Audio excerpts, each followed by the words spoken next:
Hello, it's the Geo Tutor here. I'm standing in a field in the Yorkshire Dales. I'm surrounded by rocks. These aren't just any old rocks though, these are the Norber Erratics.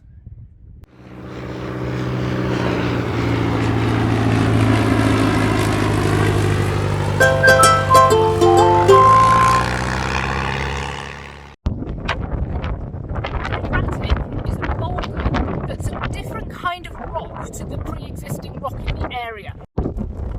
Years ago, in the last ice age, the glaciers, the rivers of ice, they would have started on high land and carried these rocks down with them as they approached the lower altitudes. Temperatures would have increased, the ice would have started to melt. Then the glaciers would have run out of energy and they would have dropped these rocks where they were. So these erratics now lie on the existing limestone geology. And so then you can see we have here erratics. These are the Norber Erratics.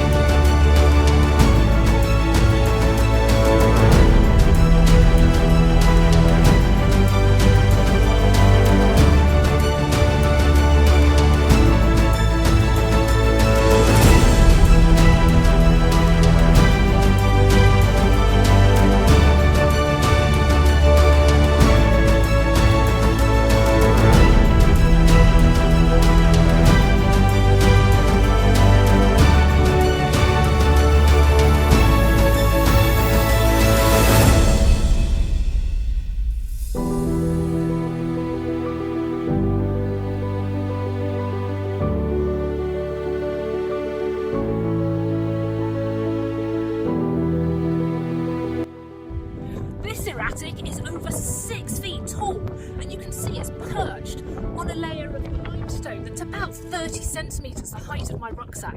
So we've got the resistant sandstone, the grey wax, sitting on top of the less resistant limestone. But the erratic has been protecting this limestone from weathering and erosion.